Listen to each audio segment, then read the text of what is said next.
My fellow Americans, how much worse can it get? I know how disappointed you feel because the vast majority of the media has said nothing of substance. This is painful, and it will be for a long time. But I want you to remember this. The change only happens when ordinary people get involved. It will not be a peaceful change. To quote the great Leonard Cohen, it will be a usurpation. And to all who are watching this, Democrats or Republicans, whether you are young or whether you're young at heart, I won't stop. Those who ignore these elemental existential facts are traitors, and the usurper will live in infamy. May God bless you, and may God bless the United States of America.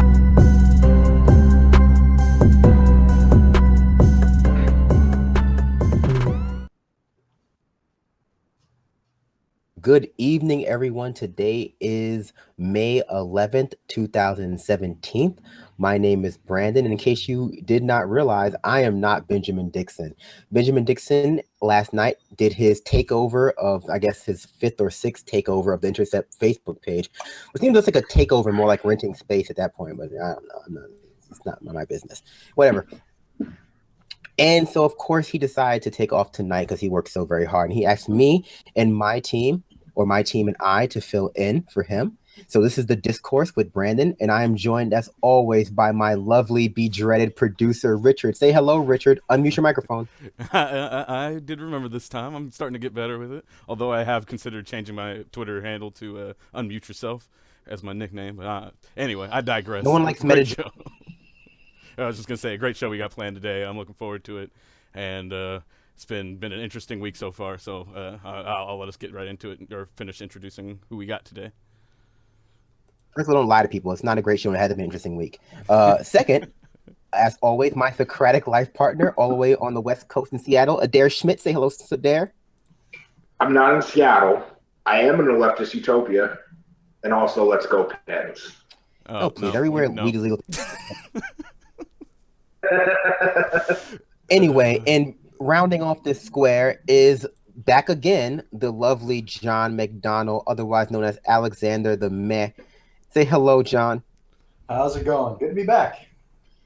Oh, thanks for coming back. I mean, last time it was great, but let you know, we have a busy show planned for you tonight. And last time you were here, we went on for like a cajillion hours. But so we're not going to do that again. 1 o'clock, right? It was almost 1 o'clock. It doesn't make a difference. But it's been a very busy week, as my producer has alluded to. On Tuesday, James Comey, director of the FBI, was fired by Donald Trump, and that caused a bit of a kerfuffle. And I'm going to say a bunch of statements in a row that are going to sound like they contradict each other, but they don't. James Comey is an awful person. The FBI is awful and should be disbanded. But it's also quite problematic for the president, who's under investigation by the FBI, to release him, obviously to fire him during the investigation. But I also don't think that there is any collusion between Trump and Putin. No. So someone contradict me real quick. No, I think you're 100% right in all of those statements. And it's interesting because I was watching. I usually have a problem with a lot of things Maxine Waters does and says because of corruption. And when I get pushback on her, I'm told off by all sorts of liberals. But she said something that it was wrong for Trump to fire Comey, but if Clinton had won, she should have fired Comey. And I can actually see a consistent logic with that. And let me explain. What if Clinton had gotten in and now keep in mind, and she was not under active investigation, meaning the Clinton Foundation investigation, which Comey alluded to in testimony, was not a thing, and her email scandal was done with, then it was perfectly within her right to fire him, and I think she should have fired him exactly for what Rosenstein laid out. Comey handled the whole email thing very, very poorly, according to how the FBI is supposed to handle things, as well as the fact that he added the added intent to a statute of law, which I have a massive problem with. But Trump firing him while he's under investigation is just bad. It's such a bad move all the way around. And the only thing that makes any sense is that he's just a petty, vindictive idiot.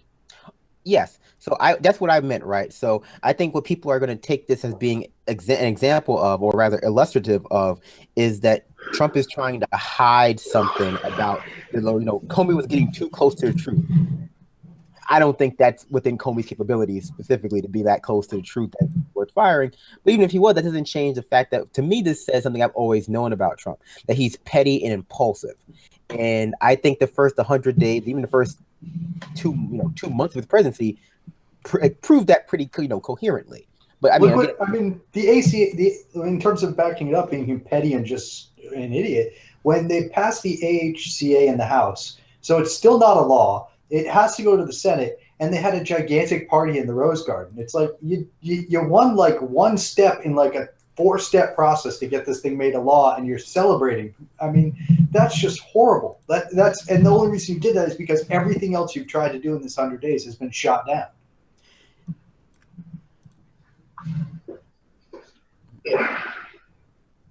Yes, Richard, go ahead. Oh, I didn't know I had made any noise. I was, I mean, for me, what I've seen with Comey. I'm surprised. I'm really.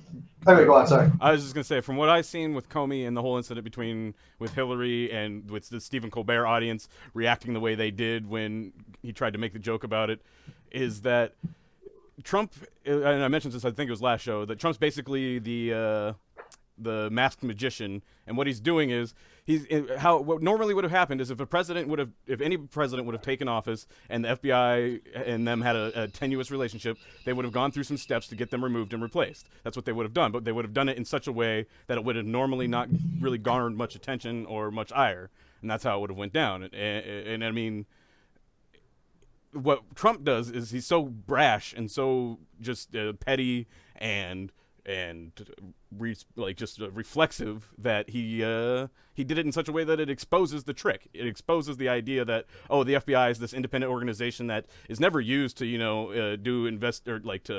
to investigate or look into the opponents of a political administration or anything like that. That would be absurd. The FBI is above the reproach, and certainly nothing like a tarmac meeting between the DOJ and somebody under investigation could possibly, besmirch the integrity of such an illustrious organization such as that. Like that, what he's doing is he's just tearing all that apart. Yep. Well, I mean, the story of his presidency has been poor implementation of ideas that might be able to get through had he been implemented properly. Even the Muslim ban might have been more palatable had it been done, over the stretch of maybe 3 or 4 months. But it's just like this idea he keeps just slamming things home. And so from my perspective, I think the most frightening takeaway from this whole Comey being fired thing is that Trump is incredibly petty, incredibly impulsive, and does not think things through. And the most frightening aspect would be, regardless of whether let's say there is a conspiracy or whether there's not a conspiracy, the idea that you would think that firing the head of the FBI, regardless of whether or not he was actually close to the truth or not, it's just such bad optics. It's so politically stupid. It shows that he's not thinking about anything in the long term. What do you think, Adair? I mean, really, I think we talk about Trump way too damn often. I'm quite frankly incredibly sick of it. Nothing that he's doing is remotely surprising. Nothing that he's doing is remotely, at least at this juncture, remotely worrisome. He fired an FBI director. Who actually cares? The fact that this is dominating the news cycle in the way that it is, in such that the mainstream media is like, oh, it must be mean we're getting close to something between Trump and Russia. And then us having to actually sit here, waste the time, the energy, and the brain power on refuting those claims and saying, no, it makes perfect sense. Please shut the hell up and go back under your rock is frankly just tiring. And I really, I cannot bring myself to give. I can't bring myself to care. I cannot do it. He fired somebody. Woo. Yeah. I'm sorry. Go ahead. What? Wow. Okay. Wow. What I was gonna say, he's listening. Can't say he's not listening. Good.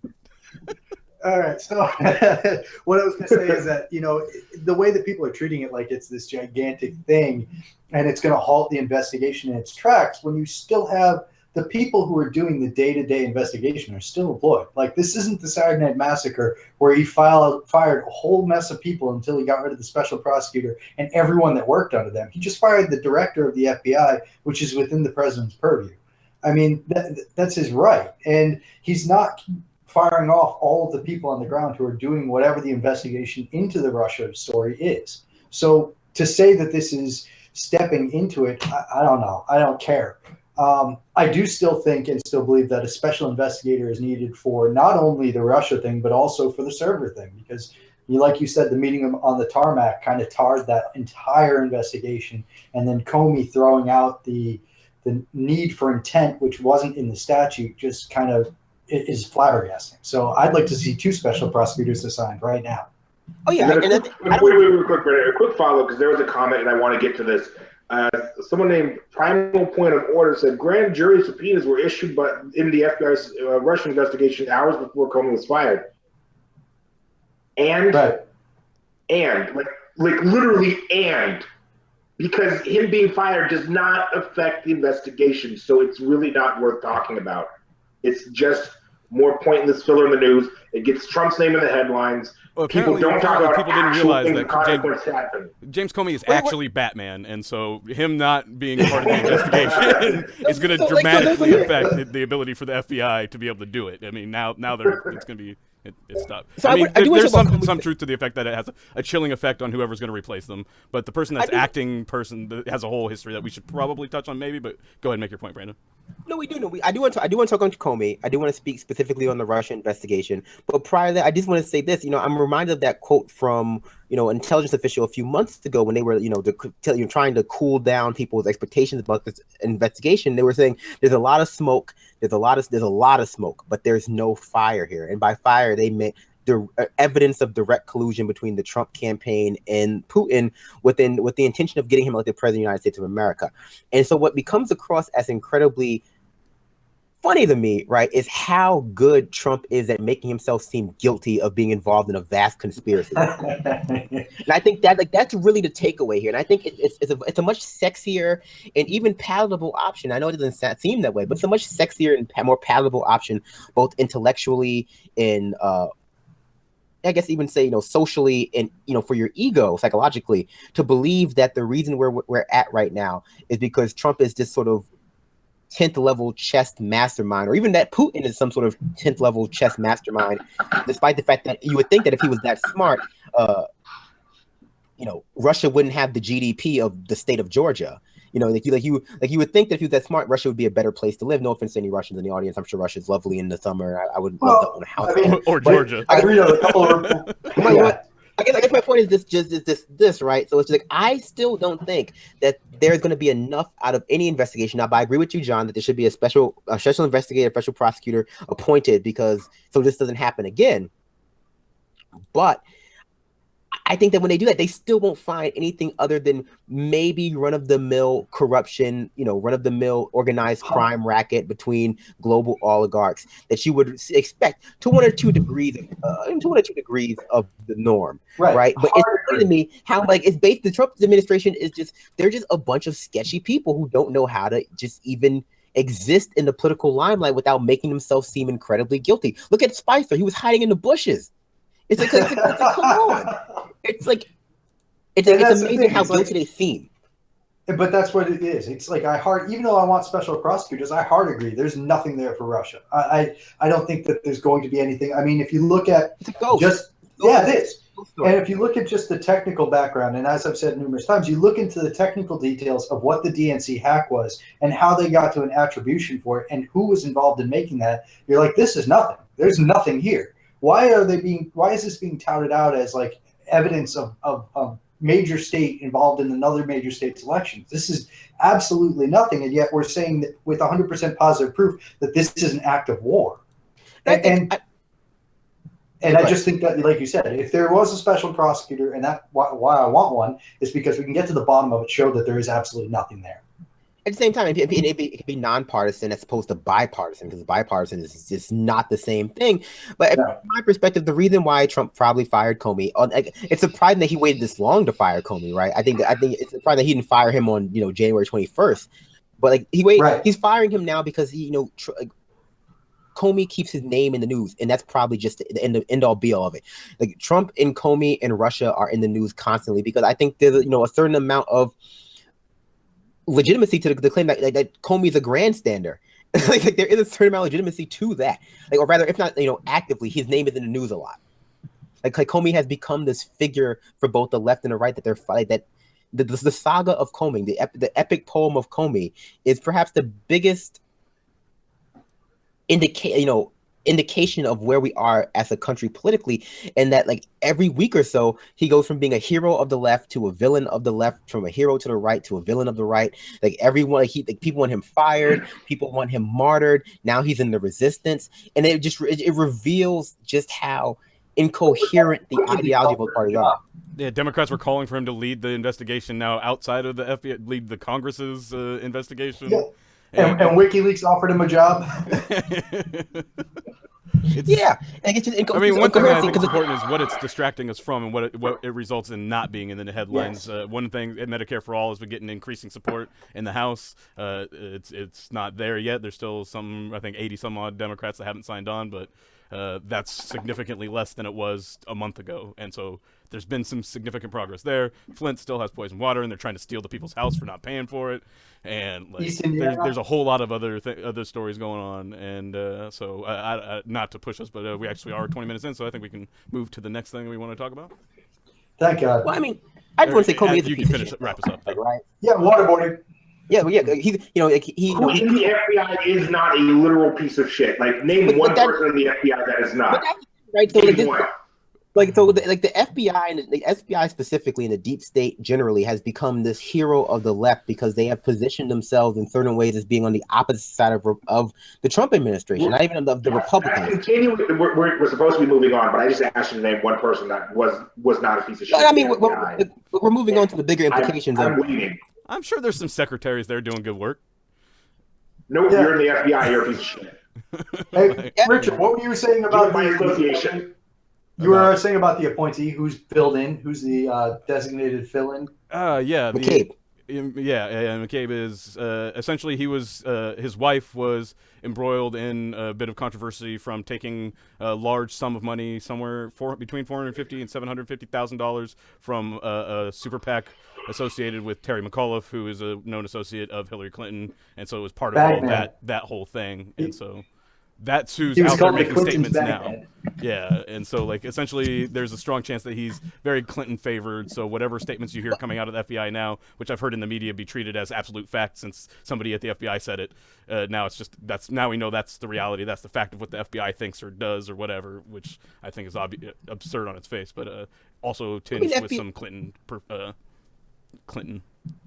touched by this idea that the FBI this idea is the FBI is some sort of objective organization that's just looking for the truth is just nonsense. They're a political organization. This ties deeply into the idea of like, well, Comey's actually a piece of garbage, right?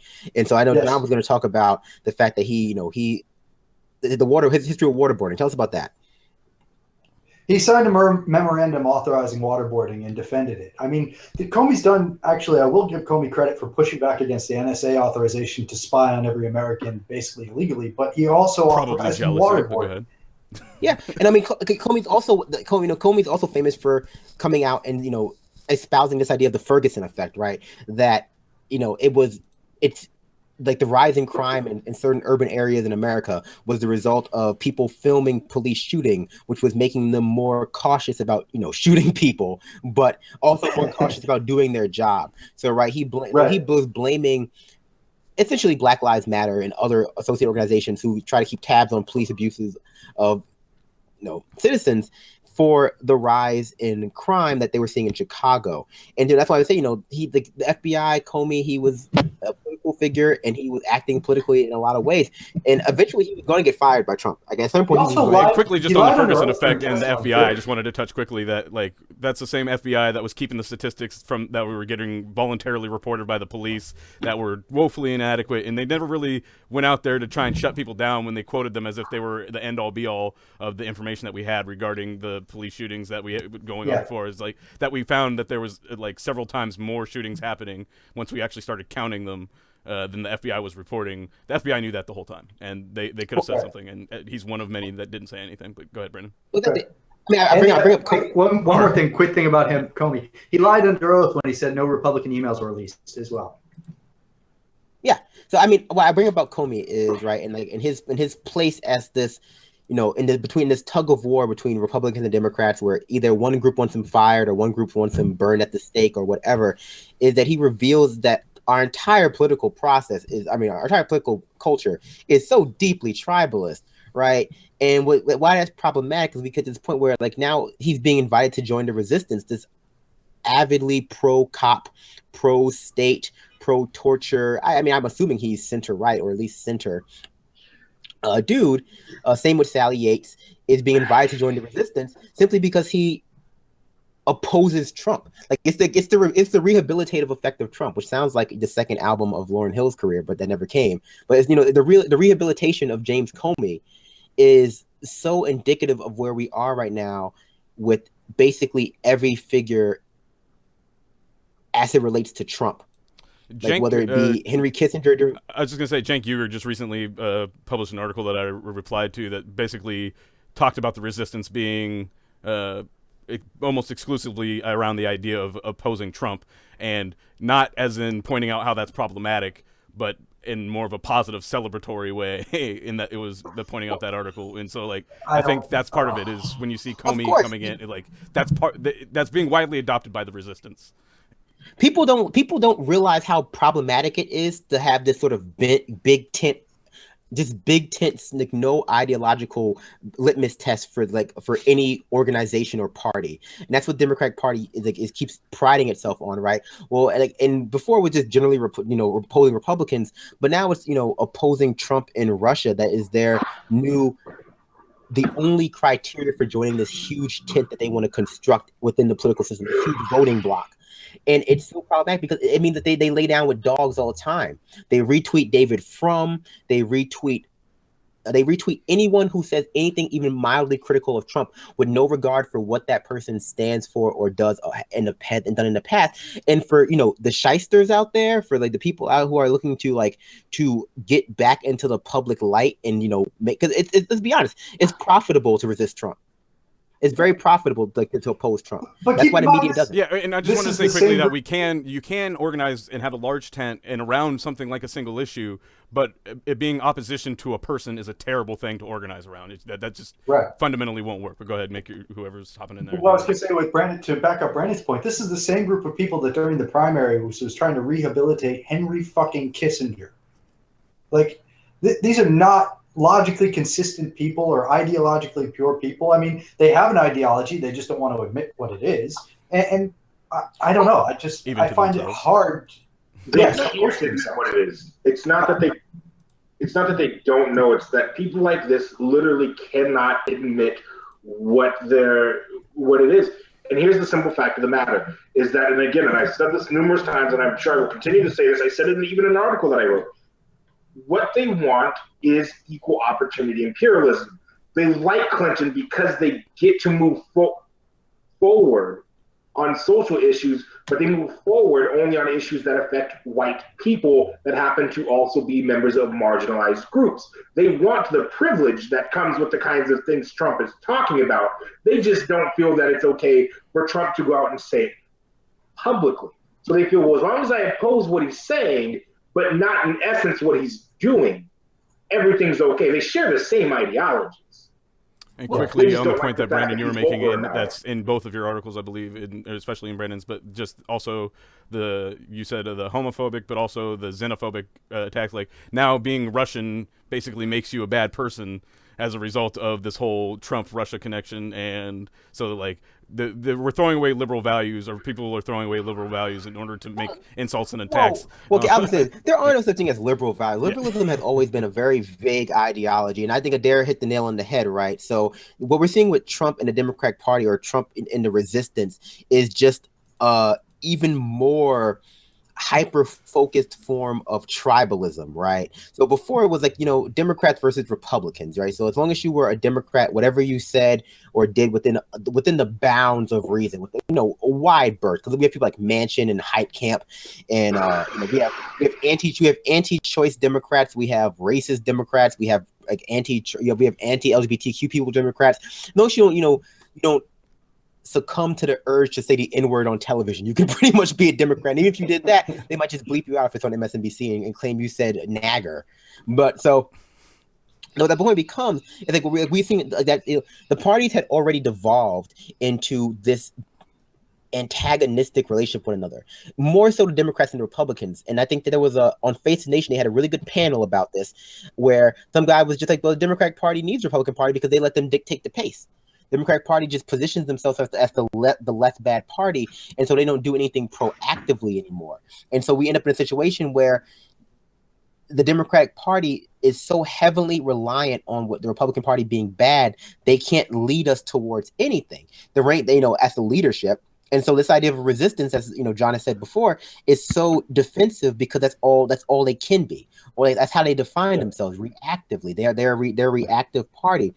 It wasn't just Kissinger, but it becomes even more problematic now, because it wasn't simply just you have to have a D behind your name to be a Democrat or be one of the good guys. Now it's simply you can have an R behind your name, but as long as you're against Trump. And I know I'm going on for a long time, but I just have one more thing to say, and then I'll open it up again. And this is indicative again of the Democratic Party's failures, right? On our road towards Trump. Yeah. Insofar that still have not made the Republican Party responsible for Trump. They have still not gone out to say, you know what, Trump is not an anomaly. Like, Trump is the next logical step of the Republican Party. Me, an intellectual, says, well, no, Trump is the next logical step of the two-party system. You're both responsible for this little motherfucker right here. But they won't even say, hey, you know what, Paul Ryan, you're just like Trump. Lindsey Graham, you're just like Trump. John McCain, you're just like Trump.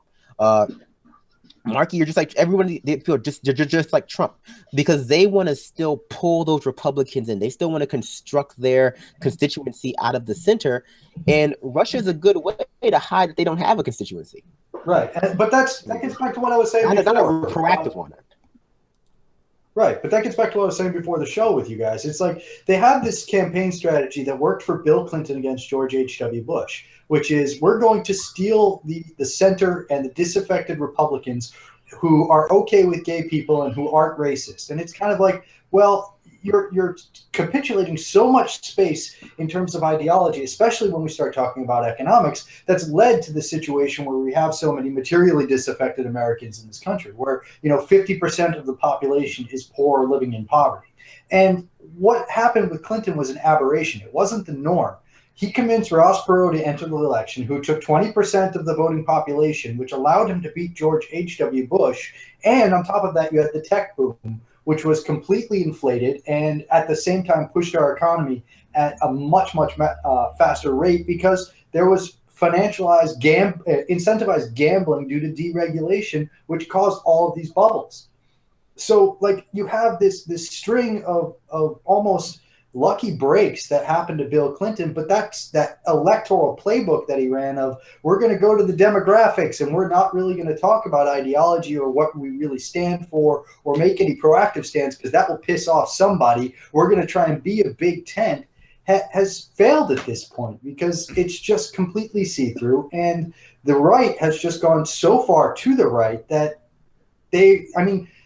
like I keep saying, Trump didn't win with a whole swarm of new people. He had the same amount of votes that Romney did plus population growth. So it's not like this is a winning strategy for the Democrats. This is just the producers. No one's talking about what. No one's talking about. I'm sorry. Go ahead. Oh, I was just gonna say I saw a comment in chat about the party. The Democratic Party is not going to be progressive from its Keith to Goer. They're not going to be progressive until progressives fight tooth and nail for the voting booth, and basically that there needs to be accountability on both sides. That we're not showing up to the voting booth to hold our politicians accountable. One thing I wanted to point out is when it, like you mentioned, or John mentioned at the top of his comment, that like 50% of people are living in poverty, and if you look at the people that don't vote, it's mostly impoverished people. And if you look at the reasons that they don't vote, it's either that they don't have somebody to vote for, their vote doesn't matter, or they can't get to the voting booth because they're working, or one of the variety of other things that prevents them. Those are the top three reasons for them. And so when they're not showing up, all three of those are accurate. There isn't anybody for them to vote for, and they are working and they're unavailable to get to the booths oftentimes because of the ridiculous way we hold votes, especially midterms where less people are paying attention and they get less coverage. And I know I saw other people react, so I'll let you guys get in with some points on that. Responding to I want to hear Adair. Yeah, please. Real quick, especially on that, the Democratic Party would never be liberal. Accept it. Understand the fact. They will be liberal, not left. Yeah. No, they're not even liberal. Like, there is no such thing as liberalism in the United States of America. Everything is to the right. When you're economically to the right, it is impossible to be truly liberal. Understand that. Also understand that the Democratic Party is not a party of the people. They're not a party of the Big Tent. They're not a party of anyone who's opposing Trump. They are the party of wealthy white folks, and that is it. Understand they don't give a damn about you unless you can give them $10,000 in an election cycle. Understand they don't give a damn about you unless they can make tons and tons of money off you. Understand they don't give a damn about you. Why do you think they opted out? So many Dems voted to opt out of, to exempt Congress from the passage of the AHCA. Why? Because again, and let me reiterate this for you, they don't care. They're not the left. They're not liberal. They never will be. Moving forward from that, most people that vote Democrat cannot even call themselves moderate. I see so many people saying, well, I'm a Dem, I'm a lib, I'm to the left, or I'm moderate, wishing people will die without lack of health care insurance just because they happen to vote for Donald Trump. Are you serious? Well, that's your big tent. That is your compassionate part of it. No.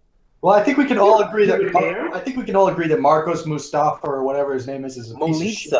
Molitsas. Sorry, Marcos Molitsas is a piece of shit, but he's not a unique piece of shit. Just like Donald Trump is not a unique piece of shit. And I think that was the biggest contribution to the conversation that Bernie Sanders offered during the primary season, that it kind of fell off. Right, the Republican Party is not uniquely racist. Right. And this is how the conversation gets co-opted by Democratic Party, because you see these constant articles about, well, it was really cultural anxiety. It was actually racism that fueled these things. It's like, yeah, but what you think is underlying that, right? So Adair makes a good point. And yes. When that bears, really exploring, and it's that the Democratic Party, and this combine both your points, right? The Democratic Party has convinced themselves that they're popular. They're that rich kid at the party, a rich kid at school who thinks everyone likes them, but they don't realize that everyone is either afraid of the fact that their father is owns the copper mine that everyone works at, or they're just using them. And so they've convinced them that they have this strong base. She's the popular vote president. Like look how many people, but no one is voting for you. They're voting against the Republican Party. And I think at a certain point, maybe not the high level, but that mid-range level, they forget that people don't actually like them. Yeah. They forget that, people on the left, a large part of their base does not like them. And we've been having a lot of conversations about why Donald Trump won, but we need, as Bernie Sanders had said, we need to have a conversation about why Democrats lost, right? And part of that is, they don't stand for anything. They define themselves by antagonism.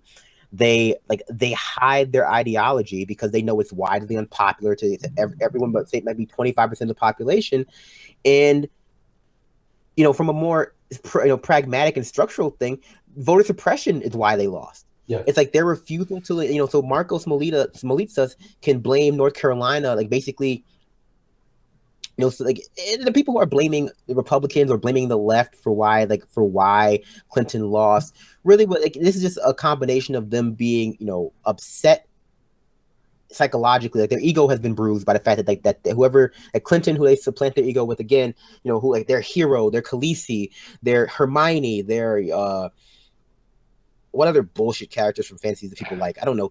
Chun-Li from Street Fighter, whatever. One of the problems is that they're not even good at it. Republicans use a very similar strategy, and that's what Democrats have tried to do. Is they're trying to emulate it, thinking that if we do what they do, we can win. But they're not even good at it. They don't even get how to do it with the people that they have to work with. It's Republicans have a certain set of people that they're working with, and they're very attuned to the dog whistling and to all those types of things, and to rallying them in such a way. Democrats are terrible at it. They have no idea how to talk to progressives and be taken seriously. And look at what Fox News does with that messaging, like you were talking about, with the dog whistling. Fox News stays on fucking message no matter what. No matter how horrible it is, they stay on message. And meanwhile, on the center left, MSNBC and all of those places, like you were just talking about, they'll allow David Frum to argue the point against Trump. It's kind of they don't have that stay on message. And so they are incredibly bad at it. They're incredibly bad at their own propaganda. Well, it's because they ride the center. I think people pretend like this is some sort of like capitulation in the party. So we could talk about David Frum. We could talk about the liberal desire to both be incredibly vindictive against, be incredibly vindictive against those who they view not on their side. And I think me and Adair both touched on this in our articles, that they wish death upon people who don't agree with them. And a large part of that is like, it's because they're deflecting blame off of themselves, because a lot of people's job ride on the job security. I mean, the idea that the Clinton's loss was somehow either unavoidable or the result of some sort of vast conspiracy, or like that she was the victim. Their psychological health, emotional well-being relies on the fact that she's, they're not a loser and she's not a loser. But really, they lost because they didn't stand up to voter suppression in places like Michigan, places like North Carolina, places like Pennsylvania. There were 75,000 people and black people in Detroit were purged from the voting rolls. Right. Like that's the state right there.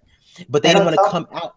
Yeah, but they didn't want to come out and fight this prior to it, because another problem that they have is they don't want to be critiqued by the right. They are so desperate for the approval of Republicans. This goes like about David Frum. Liberals are so fucking stupid that they get off on the idea that they are, closing this gap between them and Republicans. They get off on the idea that Republicans are coming over to their side for no matter what the reason their side is. They get off on the idea like Obama does of going across the aisle. Even if you're not really going across the aisle, they're just agreeing with you either for political expediency because they're sociopaths, they don't have any pride, or to get back in the limelight. David Frum should be in jail. Yes. But now he's going to be on TV because he said something. He said something critical about Trump. And Democrats love that. They love when their enemies. Point that you made earlier, but about like that when Democrats were empowering unions and when they were making moves that were actually helping people, 50, 60 years ago almost now, it was made a big difference. And what they've been switched to now is essentially we're going to lose less to the Republicans than we would lose if we weren't in the way of them, essentially, and that's their winning message. And you see it with them celebrating losing a vote on healthcare in the House. Like, just losing less badly is their new victory, is the new winning for them. They literally started singing when the AHCA passed the House. They literally started to celebrate people being ready to die. Well, they the Democrats. They like the boogeyman. But this leads me to a question I wanted to ask. I'm going to pose to you guys. So, like, the Republicans are evil and Democrats are stupid, or the Republicans are evil and Democrats are complicit in that evil. And so, really, I personally, there's a lot of hullabaloo over like the Justice Democrats and the brand new Congress and all of these other like dim-centered organizations that are so desperate to take over that national apparatus because they like the idea of being in. Sorry for that siren in the background. They like the idea again. They like the idea of having that national viability out of the gate. But from my perspective, I don't think that there's any room, at least as it exists now, to work within the Democratic Party. I think, and this is I'm going to tie it back into Russia. This refusal for people like Nancy Pelosi to come out in favor of single payer, what that tells me is that this Russia, albatross, this Russia witch hunt, this ghost story between Trump and Russia is their electoral strategy for 2018. Like that's what that tells me. Like this is their electoral strategy. 2018. Remember, we got to win back the Senate because Trump is going to turn us all into Irkutsk. Well, like I said on the last time I was on, this literally goes back to internal polling from the Clinton campaign in 2015, showing that the New York Times Russia piece on her selling uranium to Russian interests was the biggest negative that she had. So they turned it around and asked them outright what I think the polling question was something along the lines of, if you were to collude with a foreign nation and it was Russia, how would you feel about the candidate? And they saw internally that this was a big negative. So they started running it against Bernie when they said he had a honeymoon in Russia. And then they started running it against Trump. And then in the book Shattered, it shows that the Clinton campaign got out of that meeting, and in the first night after the election, They were sitting around with Shake Shack boxes talking about how we're going to spin this, and Russia. Shake Shack is awful. I'm sorry. Shake Shack. I'm sorry. I'm gonna interrupt you real quick. Shake Shack is like, of all like the little high end, like mid end burger places, Shake Shack is the worst. Like Five Guys is good. In-N-Out is great. Cheeseburger is good. And Bear Burger is great as well. If you want to try some sort of weird meat, and you know that's not a sex thing, you know, whatever. Okay. Or can be. But Shake Shack shows me. The Shake Shack shows me that they make poor decisions. But please finish your story. So they're sitting around with Shake Shack empty containers and decided that the best way to spin this and the most effective message that they could have was Russia. So this is literally coming out of the Clinton campaign. And it just, like you said, this is their electoral strategy for 2018, because rather than saying, hey, we just lost, maybe we should run on a platform that's really appealing to everybody, they said, nah, let's turn around and blame Russia so we can keep doing the same shit and get the same money from the same motherfuckers. Yeah, and I would imagine that we could, if we had access to all of their email accounts, there's still similar emails going to the media, and these stories aren't just manifesting out of nowhere. That a lot of these leaks are coming from people loyal to the Clinton camp, and so on and so forth. Go ahead, Brandon. Can I put forth this interpretation of American politics? I've only been working in political media for a long time, but here's what I see to be the problem, right? So. And I think we see this played out with this bullshit horseshoe theory that's coming up a lot too. And so you can all disagree with me if you want to. Shake Shack is shit. No, I'm sorry. That's not what I was going to say. We're not sponsored by Five Guys. But no, here's what I'm going to say. The Democratic Party has a unique problem to the Republican Party. The Republican Party and the Democratic Party at its highest levels both want the same thing. For, basically to replace public goods with private market, they replace the social contract with replace some social safety net with some sort of means-tested abomination that really eventually ends up being privatized anyway, to replace human rights with private property rights, and turns basically into some sort of weird corporate fiefdom. That's neoliberalism. That's the center. That's what it is. The problem becomes with the right, and this is why the far right, the center right is better able to embrace the far right than the center left is with the far left, is because the far right can mobilize their base on these sort of issues of weird culture problems, right? So let's say, as opposed to being mad about the fact that the Koch brothers have more money than everyone in America combined, they can shift that effectively to be, well, really the reason why you don't have a job is because starting in the 1950s, immigration laws and more Mexicans came in, and they're all taking, that Mexican stole your job at Shake Shack. The problem is, so like they're able to, that's how neoliberalism empowers the far right, right? We know that story. It's a very old story. The problem is the center left, they do not have a narrative that is similar and compelling to the far right, because the far left identifies the problem with, the populist left, for lack of a better word, right? Identifies the problem with society as being capitalism. There is no way for the center left, the Democrats, to mobilize the far left the way the far right, the Republicans do the far right, because they have to keep that weird balancing act with, also being heavily in favor of capital, which you just can't do. Like the underlying ideology of the Democratic Party is antithetical to what their base wants, in a way that the right doesn't have. Yeah, they've already gotten them to buy into the whole, being a billionaire is basically the pinnacle of social, achievement. But go ahead, John. Yeah, I mean, and that's why they can't beat Trump. Like honestly, they set the stage for a person like Trump to come. Neoliberalism as an ideology, not just an economic system, because capitalism is an economic system. Neoliberalism is the mode of thought that inflicts upon you. Made the Trump presidency so possible in so many different ways, because it empowers the far right, and also it makes the idea of being just a successful billionaire tantamount to being just a saint. You every time they point to his taxes, I'm like, what are you doing? No one cares how much money he makes. It's you have as much money as he does. This is crazy. And this backs up what you're making, is that if you look at who they're touring around and who's getting column inches and headlines, Mark Zuckerberg is that bastard touring around. I want to hear that. He's touring Adair, around America on a pre-presidential tour. I don't want to hear about the head of Snapchat doing anything. Adair, it's your turn.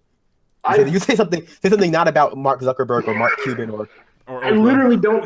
I just feel like we're having. It's just like at the end of the day, all we end up doing is spinning our wheels. Yep. There's not going to be any legitimate change in this country. There's not going to be any legitimate moving forward in this country until we finally get tired of it and tear down the system brick by brick by brick. And this is something that, especially just because I was checking Twitter and saw that some trolls decided to mess with some PA people, so I get to have fun tonight, folks, because I'm a jerk. Like, I like to fight with people on Twitter, so please send me some bullshit. Anyways, what a lot of people on this so-called on the so-called left, these so-called liberals, don't seem to understand is that, generally speaking, and this in particular for people of color, our oppression is not tied to the ballot box, but rather tied to the system that implemented the ballot box. Therefore, no solutions for our liberation can come from the ballot box. They must come from the dismantling of this system as a whole, and it's just a wholesale replacement. Get that? Just understand that. You're worried about Trump. I'm worried about not being murdered by police. We have vastly different worries. One of my professors, and she means well, was talking about, I'm going to go, I don't like going into the woods by myself. I only go with a friend because I'm a woman. I was like, in reply to me saying, I don't go camping because it's not safe for me as a black man, just being in a very white, very racist state outside of very small little pockets, I don't go camping. And she's like, oh no, I understand. I don't go into the woods without a friend. I'm like, no, I don't think you understand. I don't even go with groups of people because it is inherently dangerous. The system that implemented the ballot box is the system that is killing people of color right now. Okay, can I make a point? Until we change that system. I agree with Adair's point. This is a good point. This is a good, not transition topic, but it reminds me I was going to say, right? So here's what I don't like to see from like liberals, because it reminds me of how like out of touch they are with reality. It's just like they need to stop appealing to two things to help them, right? Republicans and institutions, because Republicans are not going to come up, step out. I know a lot of people like to live in this mythological, nostalgic past where Republicans were responsible for helping impeach Nixon. That's not what happened. they were pressured. They were pressured by the left. That's not what happened. It's like we all remember that the Republicans are a big con job most of the time, but suddenly when it comes to the idea that they really hold these institutions to the highest degree and the rule of law and the Constitution and all those, we don't think that that's bullshit for some reason, even though the violations of people's constitutional amendments in the numbers of millions and for decades hasn't seemed to bother them enough to get into the streets. But go on. There has never been a point in American history where the Constitution has applied to everybody equally, and there's such a huge difference between the law and law use, and also morality. Those are three different things: morality, law, and law use, and they are not the same thing. And so when I see people the reason why people are appealing to the deep state is because liberals like the idea that these institutions are going to save us, the police are going to save us, and that's what makes them so lukewarm about demonizing the police when they shoot like 80 black people for like a month since the beginning of the United States of America, because they still believe in the idea of the institution, right? And by institution, I mean both the agency and also the law itself. And so you have people coming out and writing these op-eds about, Trump firing Comey is the end of the republic and the end of the democracy, and all of these lofty ideas are finally dying with Trump. And I warn you to stop that, because that makes Trump seem like a unique evil. And again, if you think that, you're wrong. Like, if you think Trump is the unique evil, you're wrong. If you think Trump is worse than George W. Bush, you're wrong. Like, you are simply wrong. And it reveals about you that you're overly focused on his rhetoric. Now, don't get me wrong. Is Trump firing, Comey incredibly problematic and sketchy? Just to go back on, absolutely. It's so sketchy and so problematic. It just reminds me how dumb he is. Like, there are so many better ways you could handle this situation with Comey if you felt that he was actually going to be a legitimate threat to you. That him doing it this way is hilariously bad, and it shows how much he really just doesn't think things through. But in terms of this other stuff, it's like no, you have to, again, the hardest, I said this when he first got elected, the hardest part about the Trump administration is going to be people who are just awoken to the nature of American society and the fact that it's like the America as like this big house has burned down if it was ever even built to begin with. And so they conflate everything that's wrong with America that they are finally observing with Trump. And so what we really, as commentators now, we have to do, and a lot of times it makes it seem like we're giving Trump we're being soft on Trump. Like, no, it's actually important to be able to point out, like, hey, what is Trump doing that is, business as usual? Like for example, when he fired a bunch of when he fired all those people, like, yeah, that happens all the time.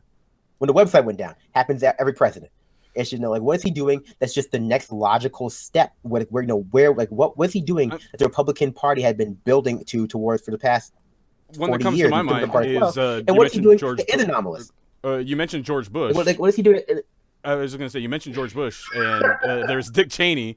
If we remember Dick Cheney is like, one of the problems that a lot of people have with Trump is profiting off of the presidency, personal profit off of the presidency. We remember Dick Cheney and what was going on there is like, not only was there, so he put it in a blind trust, and so now we're supposed to pretend like he's not profiting off of it and everything's fine and all good, and that's what Republicans did anyway. But people were dying as a result of shoddy work that was being performed by the contractors that were getting these no-bid contracts from the government that were personal friends with the people that were putting the bids up in the first place. And so this is it's been a long history of this stuff, I want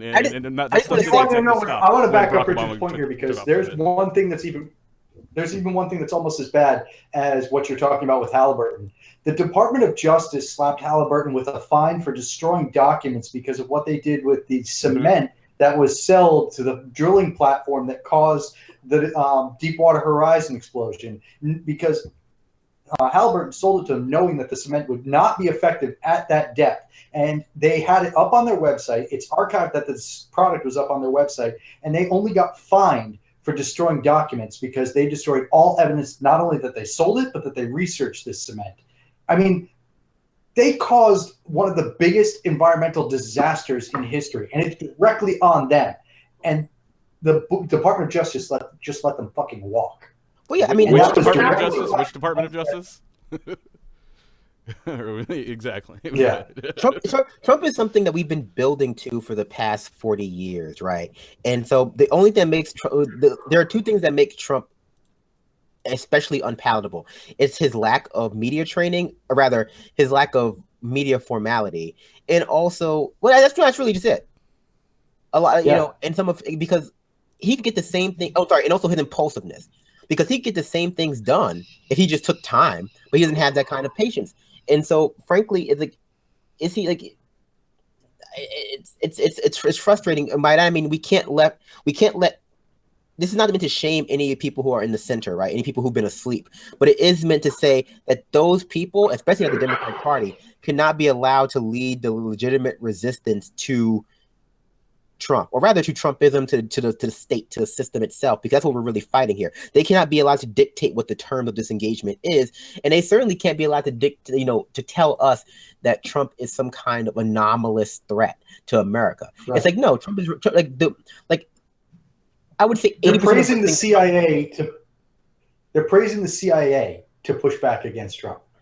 That's like they're praising the CIA and FBI.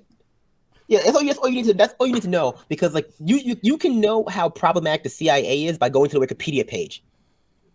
It's like right. If you go, like, you can, like, COINTELPRO is on these people, like on the intelligence agency committee. Like there's a whole section about like stuff like that. And they any port in a storm. It shows that they don't have. If you passed a basic history class in high school, you should know how problematic the CIA is. You should understand how problematic the country is. Just how we get so caught up in picking, little bits and pieces out here, and well, they did this, so they did this, and this happened here. Or well, what about this? And we deify people that are absolute garbage. We don't take the time to just sit down and deconstruct why we believe what we believe in, and we're so willing to follow blindly off this damn cliff that people are seriously up in arms over Trump without realizing this is, like you said, the logical conclusion to everything that we've been doing for the past 200 plus years. The next logical conclusion after this is fascism, is full-on outright fascism, and then the next logical conclusion after that is the complete and utter collapse of the United States of America as a country. Well, I think it's actually. I think honestly, Adair, I think you're wrong in your prediction. I think you're wrong in your prediction. You're saying that we're going to move to fascism. I don't think we're going to move to fascism. I think we're going to move to a neo-feudalism based on corporate rule. Yeah, we're gonna all be in corporate fiefdoms. Pretty much. So pick one. Choose wisely. Choose your wisely. I mean, no. Honestly, Cap America. We're going to go to fascism because what you say makes sense. But here's why I say we're going to go to fascism is because fascism is going to ride in on a populist wave. Because people are going to get fed up and be like, all right, I would rather, because again, the Dems have no such thing as a backbone, and the way the political system is set up in America, there's absolutely no way we're actually going to let this party out there. We'll never actually be able to get a real Green Party, a real Labor Party, a real, like, whatever you want to call it, party that is economically to the left. So everyone's like, oh, Trump and Bernie were populists, and Bernie was a terrible person, and so was Trump. But look at them, they're populists. They're populists.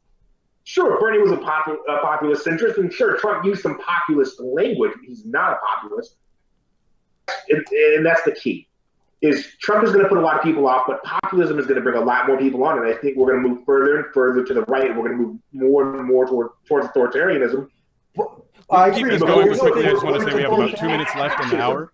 We have about 2 minutes left in the hour, just as a heads up on that. But we can keep going. I was going to say, I think pettifogging over the terms of like it's something that people do when fascism doesn't actually affect them, right? It's just like wait, hold on. Let me make my point though, okay? But the reason why I don't think we're going to hit the fascism is because the actual end goal of the people who are pushing fascistic means is to empower the corporations and de-empower the state. So we're not seeing these people consolidate state power. What we're seeing is they're using state power to make corporations and make the wealthy more empowered.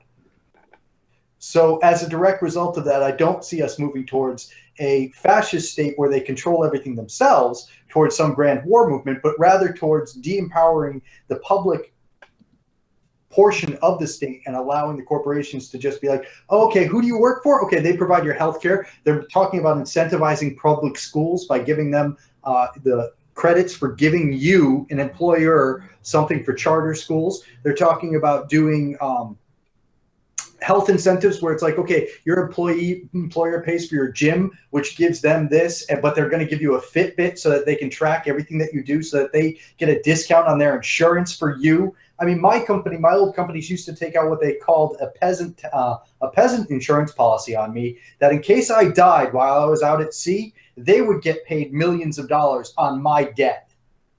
Not my wife, not my family, but they would get paid millions of dollars on my death. And I think that the fact that that's legal and the fact that that's common practice, they don't have to disclose it to the person that they're taking the policy out on either. Like they can keep that private. My only point is that I agree with you, John. Right. So my only point was that quibbling over definition of like whether we're going to be like what fascism is, as opposed to what really it's going to be. It's like a neo-serfdom. like a neo. Like it's probably going to be better to be under the Google libertarian tent than under like the Uber tent, but like, right. It's still going to be. We're all going to be working. 18-hour days, 22-hour days, like mining for cobalt in the Comcast, Amazon, Google mines. Yeah. With our basically 7-minute lunch breaks. That's what it is, and it's that's where they want us. Neo-serfdom, but I agree with Adair. This is a good point to make, right? So I'm so tired of hearing these dumbass articles from people in the center about horseshoe theory and how Trump, populism is to blame, and Trump on this populist wave, and I speak French. I took French in college, but I can't pronounce it. But Mélenchon. Yeah, Mélenchon was like his supporters were actually supporting Le Pen because populism is populism. It's like, first of all, you reveal yourself to be uneducated when you call ethno-nationalism populism. Not only do you reveal yourself to be uneducated, you reveal yourself to live in to be a neoliberal, right? And so ethno-nationalism is different from populism. Although again, populism is not even really like an ideology. It's a governing strategy / organizing tool in the same way that you would say in a lot of ways, anarchy in some of its manifestations is not like is a you know, an organizing tool. It's about acephalous organizing. Same with like populism. It's about, you know, it's a organizing, and it's a general philosophy around governance. It's not an ideology. Right. Anyway, but like this desire to conflate the far left to the far right in terms of, well, you see, the far left, they blame the bankers for putting us all into wage slavery and debt slavery, and for basically having, you know, the bankers and the billionaire class for putting us in a position where basically everyone is living paycheck to paycheck. And the people on the right, they blame the Mexicans and the Jews and black people and, you know, women and SJWs for doing it. I can't tell the difference. Like, everyone's just blaming somebody. It's just like, are you serious? See Joanne Reed. It's like, yeah, it's just like, it's like ethno-national. The difference is, right? Vice. Populism, as it's not necessarily intended, but like when people mean it colloquially on the left, is the idea that the state should, you know, function in the best interests of everybody or the majority of people and not serve the oligarchy, right? And just because the right sometimes adopts a critique of the state and then uses that critique transforms that critique of the state into some sort of critique of globalization and, you know, minorities and etc. It's like they take a left turn at Albuquerque on that one, because in the same way there is a good critique of globalization coming from the left, right? Yep. And it's this. It's like, you know, we're not talking about the free movement of people. We're talking about the free movement of capital, right? And, you know, in a lot of ways, people move with capital, but that's not the same thing. It's not the free movement. Like, if you bomb someone's country, people aren't allowed to freely move. And so both sides, you know, far right and far left, are lobbing critiques at the state, but they have entirely different, you know, prescriptions for how you solve those problems. And to pretend as though they're basically the same because, you know, in your uneducated mind, you could theoretically see some shallow similarities, is just, you're being disingenuous. Like, I don't know, or maybe they're being disingenuous on purpose. I mean, Joanne Reed went to an Ivy League school, has worked with people who have probably told her, "Hey, you know what? Your hot take's wrong," and yet she's continuing her hot take for a reason. They're being disingenuous because they're paid to be disingenuous. They're hot takes. I mean, some of them, I feel that way about Chris Hayes. Some of them are incredibly stupid and I think a lot of them are just like, some of them are purposely obtuse, like Chris Hayes, and I think maybe Rachel Maddow. And some of them are just greedy, and some of them are just, you know, they've drunk the Kool-Aid. I think Joanne Reed drank the Kool-Aid. I think a lot of them are actually dumb. And let's talk about, let's explore that. Okay. Oh, yeah. There's a huge conflation, like you said, with populism and ethno-nationalism, and let's look at that deeply. Let's use Vice News as a great example, because Vice News absolutely dropped the ball on this. I enjoyed working with them in Philadelphia as much as I could. I absolutely have nothing but disdain for them right at this moment. They said how to speak like a populist, and the people that they put on the front were Le Pen, Trump, and Duarte over in the Philippines. That is not populism. Popularity is not populism. Yep. Populism in red, scary font with squiggly underlines and a menacing background logo that looks vaguely like the Communist Party's logo is it's neoliberal propaganda, and it's the most American kind of propaganda I have ever seen in my life. You have to understand what it is and what it is not. And we have to stop giving into this garbage fear. You're so worried that a true populist like Bernie Sanders is going to come along and, you know, stop your company from making $80 billion a year, that your corporate overlords, and you're no longer going to be able to get to that 1% of 1%, that quote-unquote American dream that you have. Get the hell over yourself. Well, I mean, I just want to say really quickly, I want to say quickly that there is Tamron Hall, Joy Reid, and Melissa Harris Perry all at MSNBC before the 2016 race got underway and really took off and all that stuff. And one of them has remained, and it's the one that was the most consistent and the most did the most work in buying into and selling the narrative that they wanted. So that, talking about people getting paid to express these types of opinions, I think that shows some some evidence of that. Was people, and that was exactly my reasoning behind Joy-Ann Reid just being paid and just being a complete and total sellout. Well, I was going to say is that people can, like, when people in the establishment refer to populism, basically they just mean anyone who's lobbying a critique of the establishment. Yes.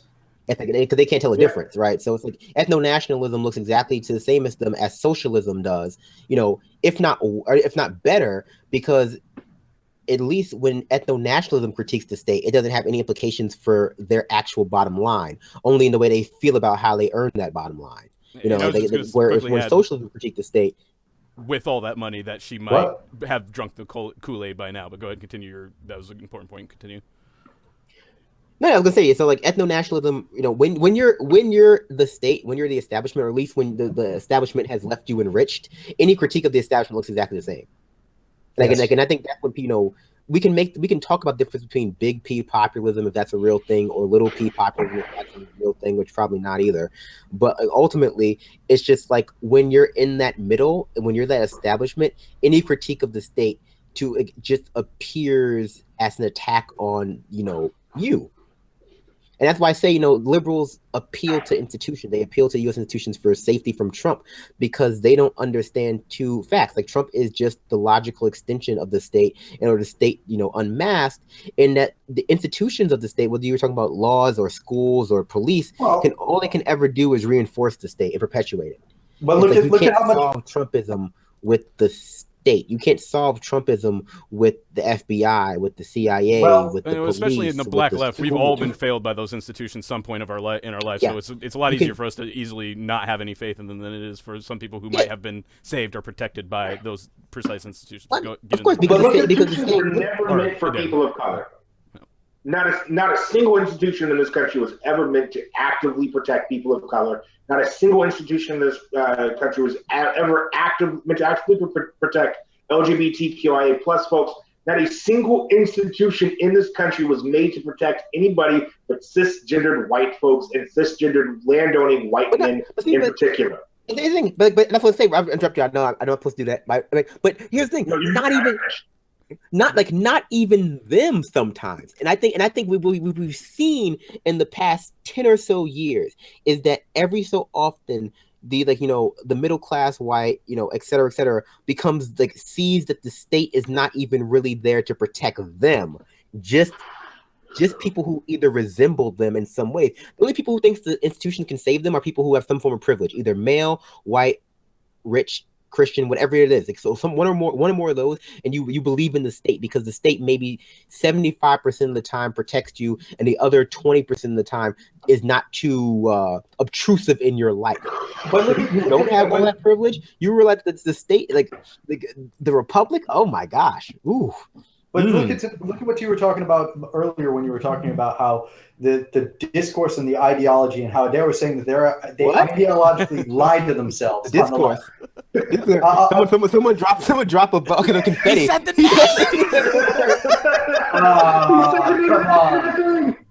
name of the thing in the thing. All right. So anyway, go ahead. What I was saying is, like, when Tillerson basically took the veneer off the State Department and said, we're no longer going to have humanitarian objections to allies because it impedes what we want at the State Department. And everybody on the fucking center left went apeshit. And it's like, what are you talking about? Saudi Arabia is one of our biggest allies. Egypt is literally right now rounding up gay people and throwing them in prison.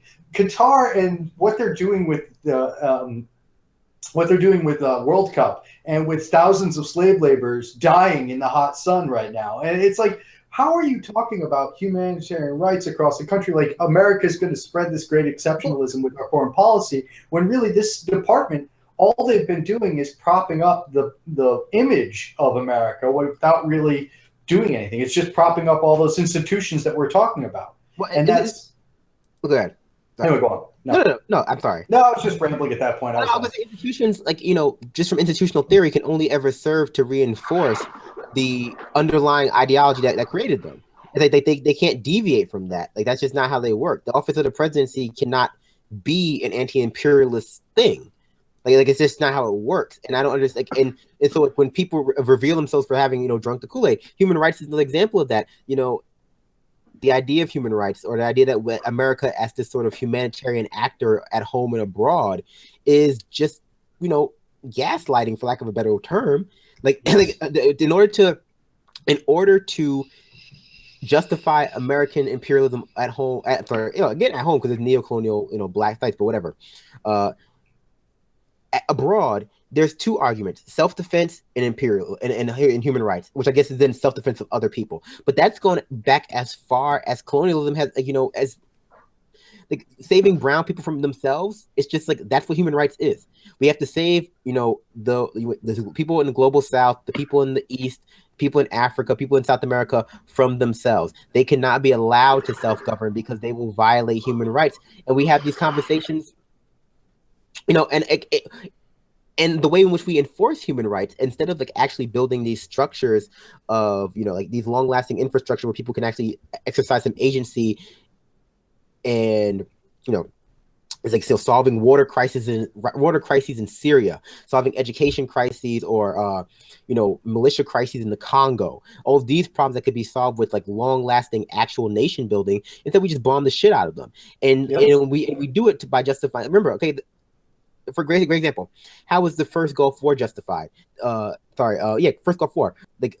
People like Iraqis were going into maternity wards and killing newborn babies in their mothers, in their crib.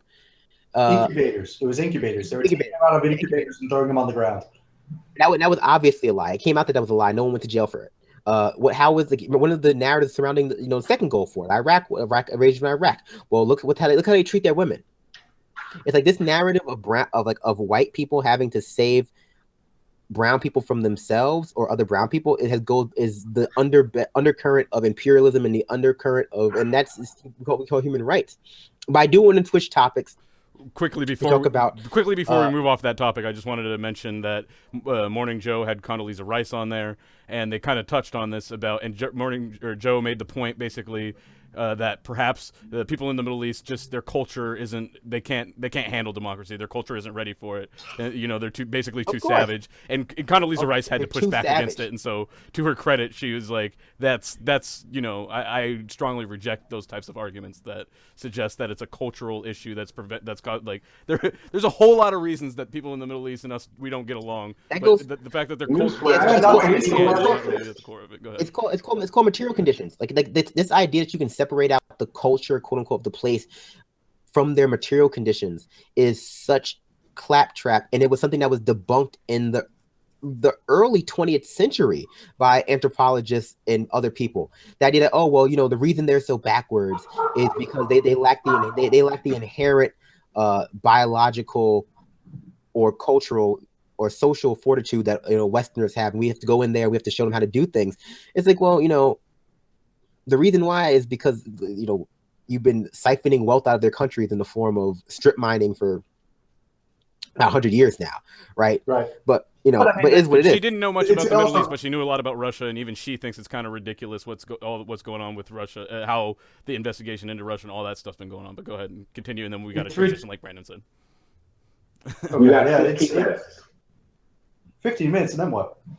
Then we're done. Why? Clock stops. Hour and a half. We will keep going until we're done. We're going to transition to Betsy DeVos and Bethune-Cookman in a second. But let's have John to make the last point. Well, what I was saying is about this whole idea of democracy. It's like Middle East had democracy in my lifetime. I mean, in 1979, they overthrew a democratic election, and I mean, you see that all across anywhere where we're forcing our imperialism on other countries. We take democracies, dismantle them, and put in strong arms and strongmen. I mean. And so it's like, how can you make that argument that they're not ready for democracy whenever they do make a democratic or populist decision, we overthrow it? Like, that's not. Well, their democracy has to agree with us, or it's not democracy. It's basically what it boils down to. Right. That's called anyway. But you know what else? Turkey women had the right to vote in Turkey way before they did in other parts of Europe. Yeah. The Turkey had female judges before parts of Europe. Like, it's this idea that like these places are inherently backwards by nature of who lives there, but pointing to individual actions that was indicative of that. Same with North Korea. Like anyone who doesn't know the history of the Korean War doesn't really have business going on TV advocating that the leader of North Korea is crazy. Right. But or that I do more want to people get transition to talk about or a higher percentage of people get thrown in jail for smoking pot in America than do in North Korea. Like, Yep. I mean, it is what it is, right? Obviously, I'm not going to get involved with that. I wanted to transition to talk about Betsy DeVos gave the commencement speech at historically black college, Bethune-Cookman in Florida, and the students there had a bit of problem with that, right? So we know Betsy DeVos is the Secretary of Education in the Trump administration. She was given that job because she basically bought it. She is a big proponent of school privatization, under the nomenclature of school choice. She's a religious zealot. Her brother is the head of, I want to say, Blackwater? Mm-hmm. Blackwater. Which no longer exists, but yeah, same guy. Is it Academy now? Academy? Is that what it is? He's got a couple of them, including one where he's actually creating a private army for China. So it's a weird. Great. Yeah, he's a real bucket of laughs. Yep. And we remember Betsy DeVos' her last engagement with a historically black college was when she went to Howard unannounced, and the students at Howard, basically, protested her appearance because, again, unannounced, and they don't like what she stands for. So she was invited to speak at Bethune-Cookman, and the students at the commencement, they were told if they didn't show up, they wouldn't be receiving their diplomas, I believe. At one point, yeah, he said something on stage about how like your diploma will be mailed to you, and it's like, aren't they always? Yeah. I know.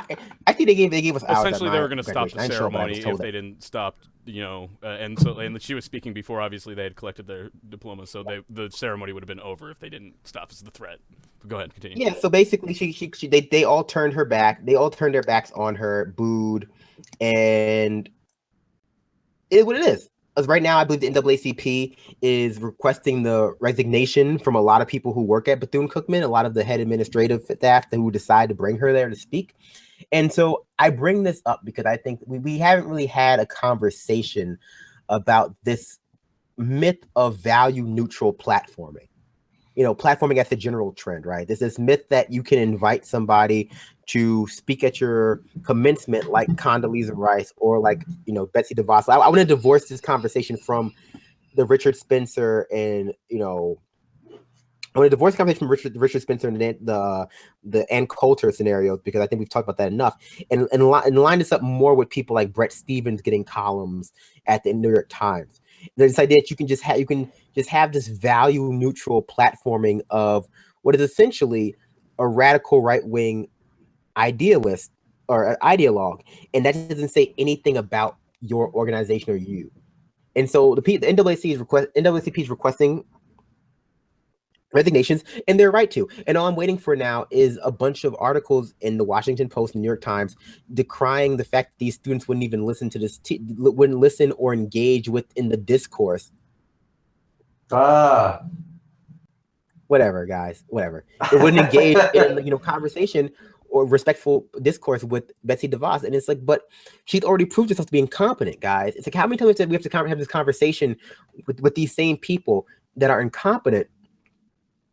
And I know you had an interaction with David Frum. Yeah, no, it wasn't with David Frum. It was actually with the creator of The Wire, where he was retweeting David Frum. And I basically said, you can make the same point without retweeting this accessory to war crimes. And he said, this is the disease of this left. And he said, I'm a leftist, and this is the disease of this ideas where we can't allow certain people to speak. And I said, no, you can allow them to speak, but why are you retweeting a war criminal and then acting like that's not an immoral decision? Like this guy should not be should not be employed at the Atlantic, first off. I mean, he should be being tried at The Hague along with our ex-presidents. But instead, he's added as this voice of reason. And again, it gets back to the whole Trump thing, but we're not even talking about that. Let's just say, take the idea out of it. The fact that anyone is retweeting him is beyond the pale for me. Well, no, I agree with you. And I think the same thing goes with people who, like that's why I wrote about the Betsy DeVos situation. This idea that I can retweet David Frum. I can retweet Henry Kissinger. Does he have a Twitter? I don't know. I can't believe that he's not actually dead and just like a ghost or whatever. He's so fucking old and awful. But anyway, I can't wait. I'm gonna have a party the day that he dies. Yeah, I mean, I'll come. I don't care. Anyway, right.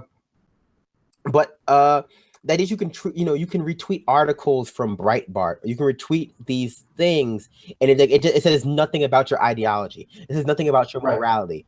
And but the obvious counter to the point that the guy was making, the creator of The Wire was making, is that if this person wasn't who they were, you wouldn't be retweeting them, right?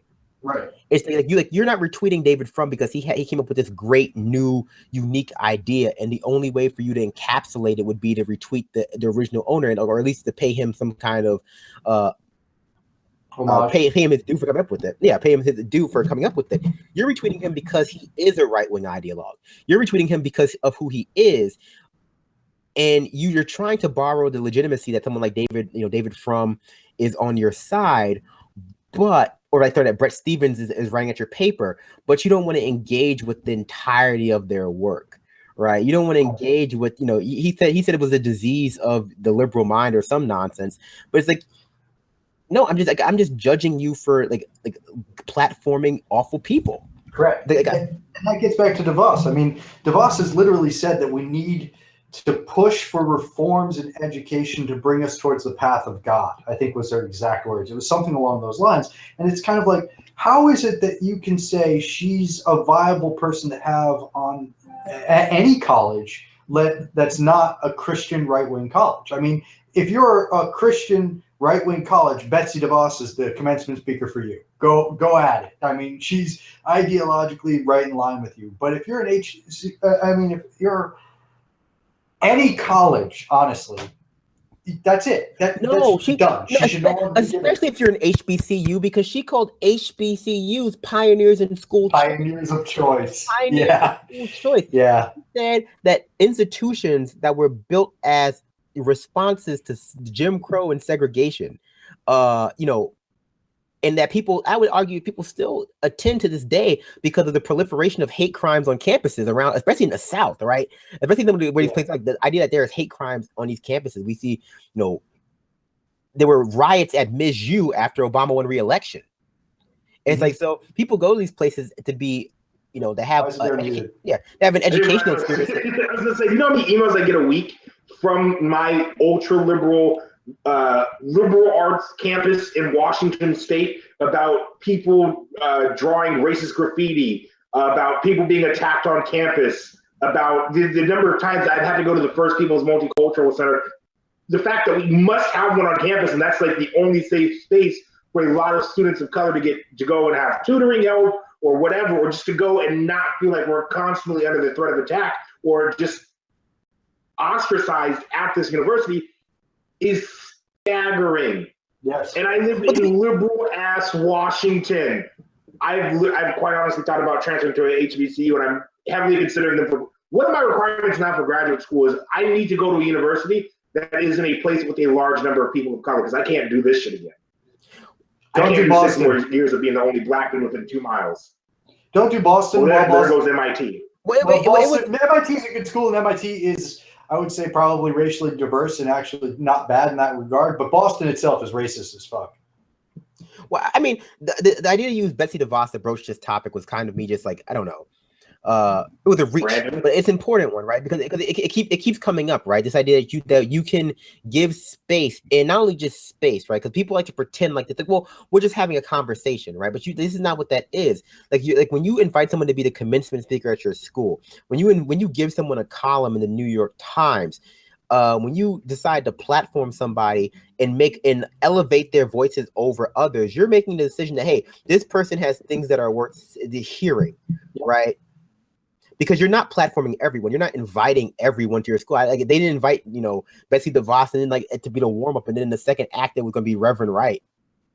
It's like that would have been a fire. That would have been like a fire commencement. Everyone would have loved that one. But like it's this idea keep proliferating through like liberal media that the media I promote and consume and the outlets I consume and promote don't really say anything about my ideology or morality. It's such a disingenuous, like that little disclaimer they put on all their little op-ed sections that the opinions expressed Hold by on, people. real quick. I'm sorry, I don't want to cut you off, but I just saw this in chat and it just came up. Michael Stapleton, because I want us to talk about this, because this is turning your back on a millionaire that controls your loan and college funding is not effective in your quote advocacy.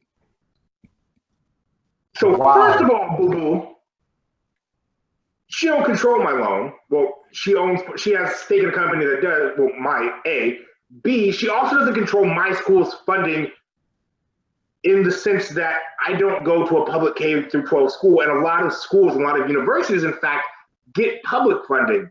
Not public funding in that sense, but public funding in the sense that they get it from the state. On top of that, HBCUs have an incredibly rich history of having to fundraise, my guy. Turning your back a racist Christian ideologue who has absolutely no business doing anything ever. It's a great move for advocacy, and quite honestly, to be quite honest, I'd have started a chant, "Fuck you, Betsy," but that's just me. No, but see, like that's me, and I'm extra. But his comment talks to like the disingenuousness of like the liberal class, right? Yep. Maybe he's not liberal, I don't really give a shit, doesn't make me any difference. But like this idea that like there is no proper way to resist things, right? It's like we're supposed to be having this marketplace of free ideas, but if I say, okay, well, you know what, I don't want to buy that one.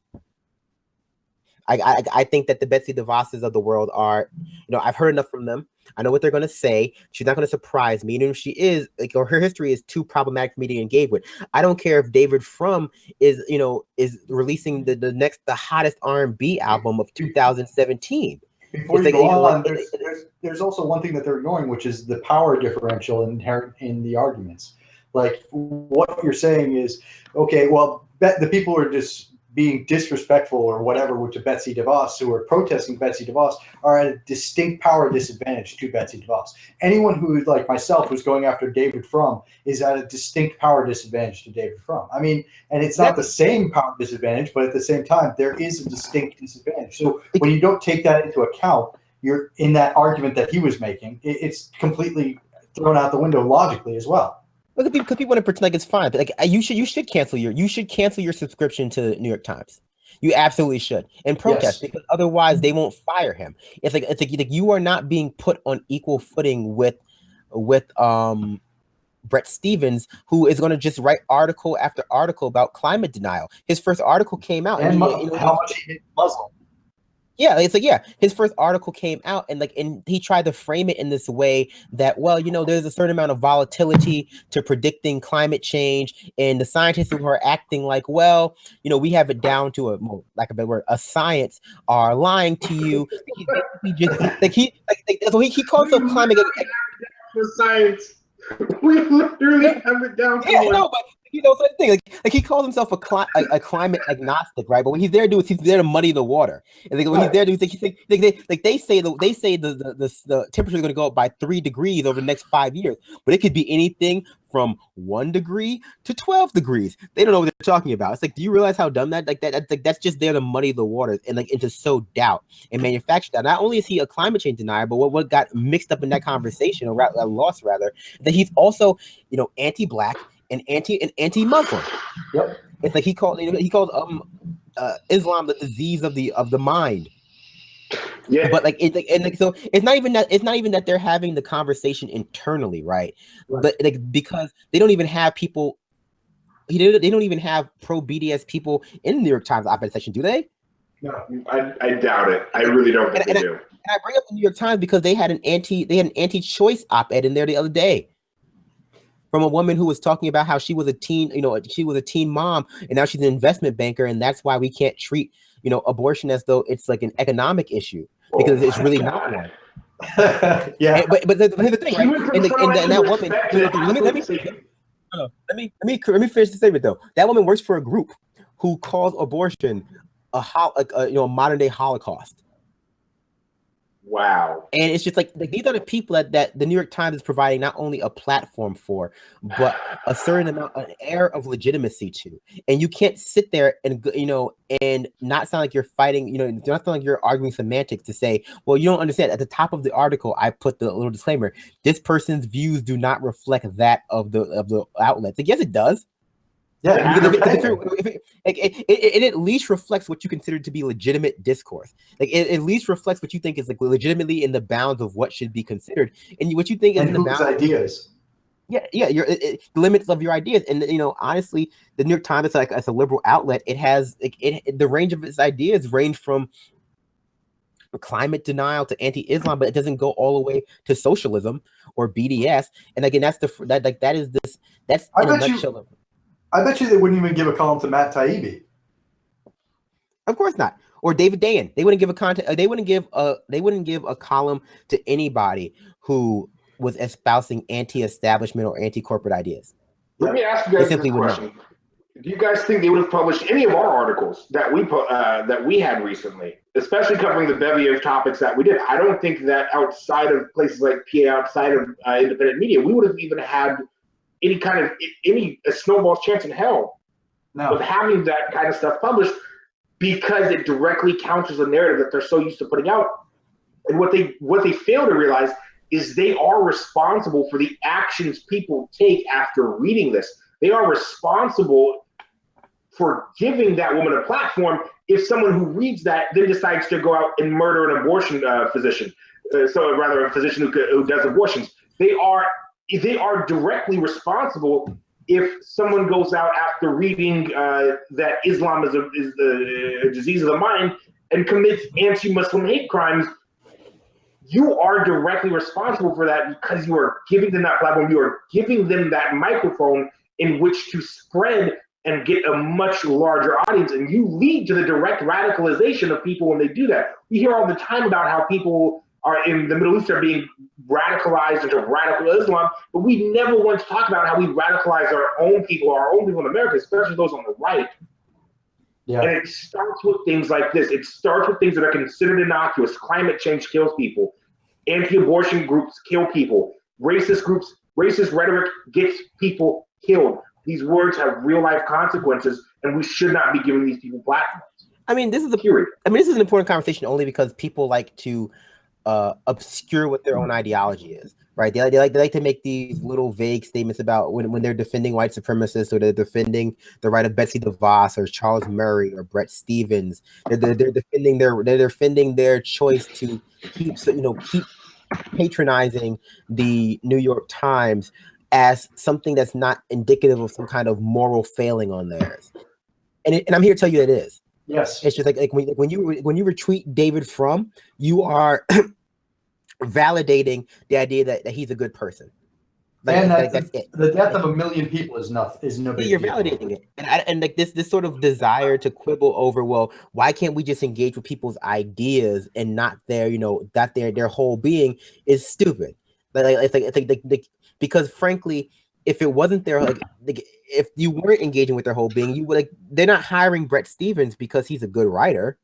No, because there are plenty of good writers. You're not tweeting David Frum because he has a good idea, because plenty of people have good ideas. You're tweeting him because you want the legitimacy of that. You want that right validation. You the people on the left are so afraid of appearing too on the left. And not only did fear appear to on the left, and this fear is born out of the fact that they aren't that on the left. Well, they want the validation of the right. But that gets back to the whole thing, like I was talking earlier about the Clinton strategy, the DLC strategy of triangulation. They coined the phrase socially liberal, economically conservative. They weren't that liberal to begin with. As Adair was saying, there is no really liberal left. There's a neoliberal left, but there's not a real cohesive liberal left. They don't want to admit what their ideology is, because their ideology is so fucking unpopular and so against what it means and what has been taken for granted as the American way or the American dream, that's it. They have nowhere else to retreat to. So what, like you're saying, where they search for validation in coming to some sort of meeting of the minds with these right-wing ideologues, idiot. It's idiot. Well, a lot of their validation comes from what liberals like to be the adults, right? That's a big part of their pathology. I'm the adult. Everyone, people on the far left are childish, and this comes from the I'm not a big fan of David Graeber's work, but he makes this point in one of his books that a lot of the people who are now like center liberal elite media heads, they were leftists. They were. Look at Van Jones. Van Jones was a Maoist at one point. Angel was a Maoist, but like as they get older and they start making money, they start making capitulation after capitulation, they adopt this air that the people on the left are idealistic, like they're dreamers, they're childish, they're living in a fantasy world that just does the liberal position is the mature position, and I matured into it. They don't think like, well, no, I was corrupted into it. Right, which is what it is. Like I was corrupted into it, and so in a lot of ways, this is this is projection. And so when they look to the left, they think to themselves like they feel a little bit of that, deep down, I'm doing the wrong thing. Well, and also, but also it reminds them of it of the fact that they at the end of the day, like they became morally bankrupt. And it's also the lying about what the left really is. I mean, that gets to the whole like you just said, the idea that Bernie Sanders is some sort of Maoist communist is ludicrous. And the fact that his ideas are treated as ludicrous when really a lot of what he's talking about is going backwards in U.S. history towards social programs and making them more equitable. And it's like, you got to be kidding me. Also, yeah, I mean, also you got to, and these social programs for, again, people who are actually Maoist or at least Leninist Marxist or whatever, they'll tell you that they all they do is serve to protect capitalism. Right. That's what a capitalist rotor is. I know I said that word a lot. Now, it's someone who someone who capitulates to capitalism and ultimately installs some sort of half measures to make sure capitalism stays afloat. And so what I was going to say about the centrists, these centrist liberals who infect our media. I'm sorry, I meant infest our media. No, I did both same thing. Infect our media. It's here's why you can't trust the mainstream media, and here's why you can't trust anybody who gets too big. It's not an issue of corruption all the time. A lot of it's just an issue of demographics, and a lot of it is and also an issue of just standpoint. Like anyone who has made their wealth, rather not anyone. Let me be put a little nuance in this. The majority of people who have made has found success within the system do not see the need to change it. Right. Because as you find success within the system, you start to believe in the meritocracy, and it's another reason why people believe that there's a big Russia conspiracy going on, because at least that validates the meritocracy. No one wants to believe that some dumb person was able to make millions of dollars in America and was also able to become president, just because our system is so easily gamed that it's that's a viable strategy. They would prefer to believe that there's a big conspiracy because at least that validates the meritocracy. It validates what they think be true about America. But yes, and I'll bring this back to the primary. And when I start, the primary, when I started losing faith in a lot of members of left wing media and a lot of members of mainstream media who had been a little bit more judicious towards Bernie Sanders, it's when they started talking about their own personal lives and how Clinton wasn't going to be so bad, and how everything was going to be fine, and how their daughters and wives and grandmothers were so happy that they would have a female president. Now, I get it now. It's you can't think outside of yourself, and right. So and I hate to rehash this lesser of two evils argument, but it's actually intrinsically connected to the whole Trump Comey thing, and that we have this habit as human beings, as people who think of ourselves as good people, of framing the lesser evil as the good. When honestly, the lesser evil is just that. It's the less evil option. It's still evil, just a little bit less. Just like Diet Coke is a little bit less shit than Diet Coke is a little bit more shit than Coke Zero. Can I ask you a question though? No. Sorry, go ahead. For you, actually, I want to ask Adair, I want to ask you, which I want to ask all of you. Are you guys honestly we've been talking about this all night, and one of the things that we keep coming back to is we keep fucking litigating the primary. How sick of this shit are you guys? Adair, you take that first, if you would. I'm so beyond over it, and I think Democrats are full of shit, and we can all prove it mathematically. That's the point that I'm at. Yeah. We can create a mathematical model to prove just how full of shit they are and how full of shit the primaries were. I am absolutely beyond. It's like Russia and I don't fucking care. Go away. Say something that has merit. Say something that has meaning. Talk to me about something that actually matters. I no longer care. We know it's the system screwed up. The more we talk about it, the more people are just going to cry about it, and people that are actually going to do something or already do something about it. Yeah. So to just we're beating a dead horse. I wasn't going to relitigate the primary so much as I was going to make a point about like the media's where the media is at and why they can't be trusted in the future. And the primary in particular was just a good example of that. But here's the thing: is that we've been essentially relitigating the primary all night in almost everything that we're talking about, except possibly the primary never ended. It never ended. Because you know why we here's the thing, right? And I'll give you an answer that no one probably not. I'm sorry. I will give you an answer that no one else will probably give you about why we keep relitigating the primary. Because the primary that we did between Hillary Clinton and Bernie Sanders, apart from the cheating or whatever you want to call it, was the conversation we need to be having as a country. The conversation between Clinton and Trump is not a productive conversation because one leads to the other, right? And so this is why I fight with people about, well, why does Clinton need to have, to accept all blame? Why does the DNC need to accept all blame? Why can't we just fight Trump right now? It's because that's not a valuable conversation to me. Yeah. And like the valuable conversation to me is why can't the valuable conversation to me is like the difference between Trump and Clinton and all of the establishment and someone like Bernie Sanders in the primary. Not where Bernie Sanders is now, because I don't give a shit about Bernie Sanders where he is now. Where he is now. But like to me, that's the last time we saw an actual, discrepancy between two positions that was worthwhile a conversation to have. And the problem with that, and the reason we have to keep relitigating it, is because frankly, nothing has changed since then. Yeah. You would think the Bernie Sanders primary, and the fact that the Clinton machine lost to Donald J. Trump for so many different reasons that it's hard to pick just one, is indicative of the Democratic Party's inability to lead us into the future.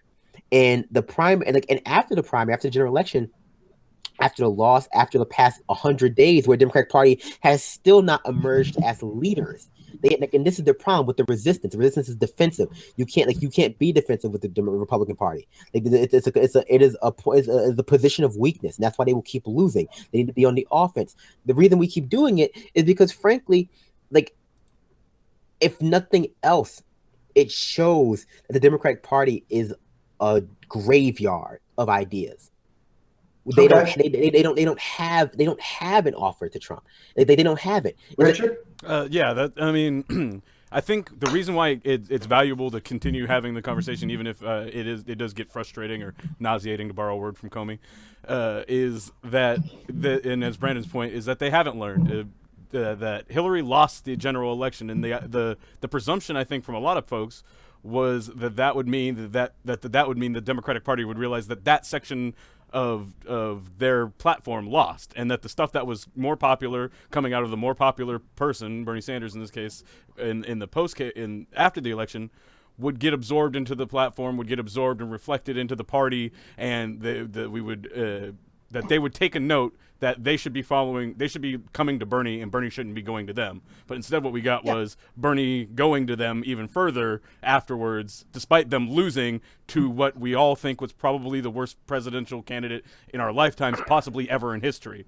And so when your ideas lose to what we perceive to be the worst possible candidate, we should probably move away from your ideas and look for what are more popular, which happens to be the person that you spent the entire primary beating down. And so and I think a lot of people have a hard time coping with that, because it puts some of the responsibility for Trump on them, and they've been putting it on everyone else for so long. But go ahead.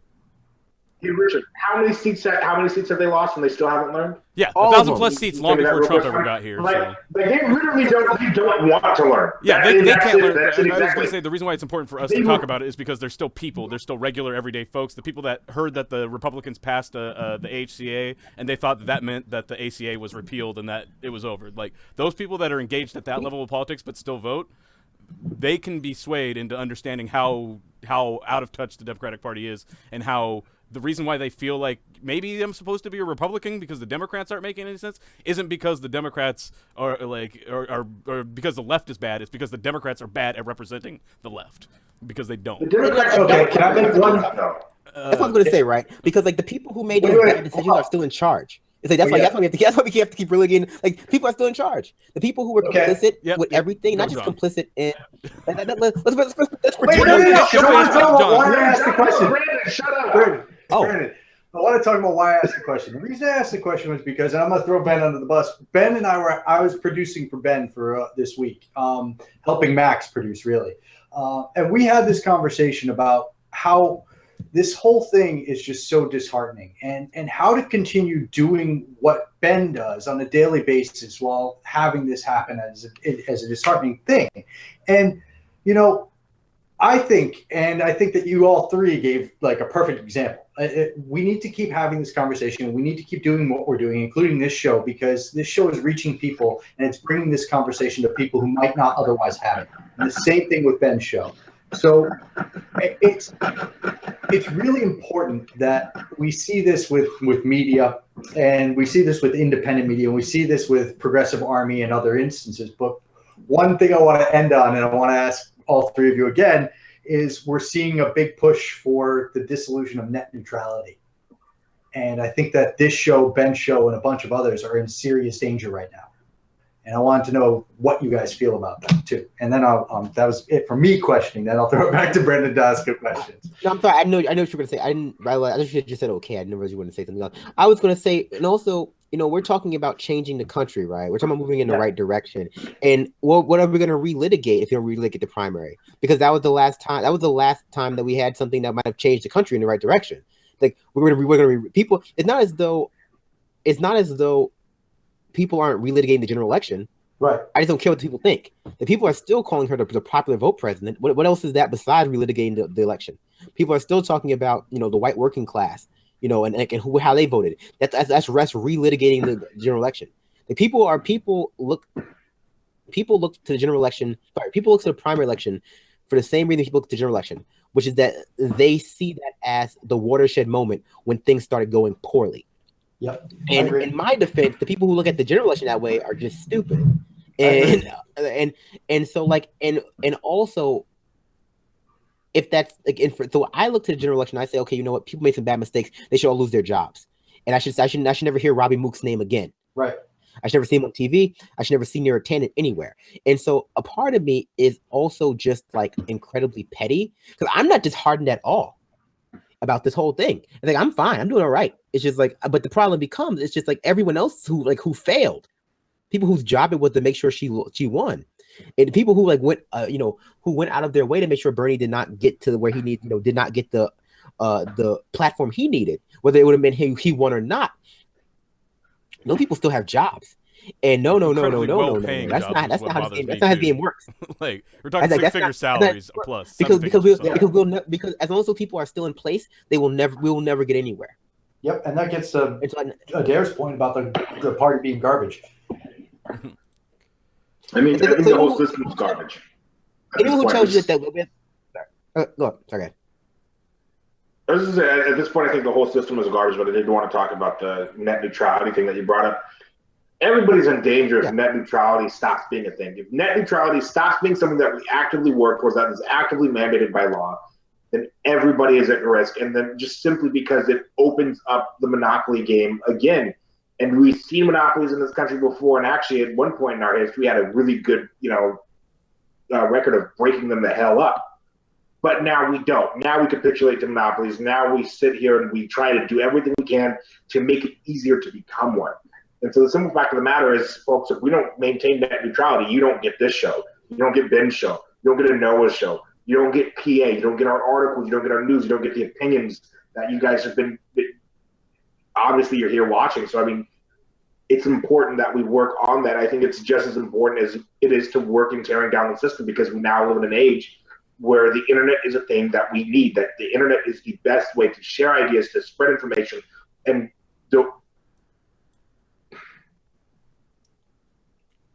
at this point, if we don't save net neutrality, I don't think there's any hope that we could ever try and save the country, because net neutrality is one thing we all really can rally around. And I think that it's the only thing that's saving the movement as itself right now. And just to give some, like, I don't know how familiar everybody is with net neutrality and what it means, but essentially it would turn the internet into much like how your cable, or most people here probably cut the cord in general, but how cable subscriptions works, where you have to pay. If you want access to some things, you're going to have to pay for things that you don't want access to, and or you're going to have restricted access to other services or platforms without paying an additional fee, not to the people that are on those platforms, like through something like a Patreon, but instead you're going to have to give Comcast more money if you want to see, our show and Ben's show on YouTube. That's going to cost you more money, but that money's going to go in Comcast pocket, and none of it's going to come back towards the people that are actually producing the content, and it's going to destroy things like this, and it's going to lend itself towards the larger productions with big money and that have large corporate sponsors and stuff like that, and it's going to change the landscape a lot, I think, and so and really debilitate and possibly just devastate and end a lot of dissenting voices, essentially. That's where I'll say about net neutrality, and just about the the last 8 or 7 or 9 or whatever, how many months it's been since the general election. The net neutrality proved invaluable to informing people what was going on in the world. Stuff like WikiLeaks, stuff like Guccifer in the summer. A lot of that stuff you wouldn't have heard about had it not been for the fact that the internet is largely a free place, because we know the mainstream media kind of dropped the ball on a lot of those stories. They didn't cover them sufficiently. Same with stuff like Standing Rock. Well, like your last guest with DNC lawsuit. Yeah, like a lot of this stuff would not be covered, and things like net neutrality, and even YouTube's new BS. If you say curse words or you say Syria out loud, they demonetize your video. It all seems meant to throttle the proliferation of counter narratives to the mainstream political establishment. And what we saw a lot with the Clinton administration, and even with the Donald Trump, basically Clinton campaign, Donald Trump campaign, was their frustration. Same with MSNBC, really, any mainstream. Their frustration with the fact that they no longer had control of the narrative.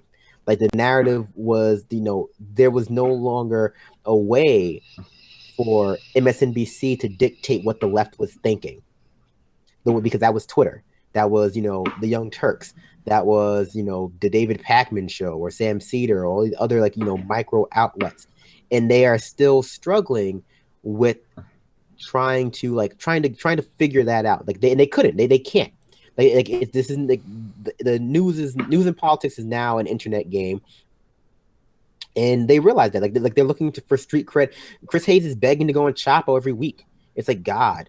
It's just so.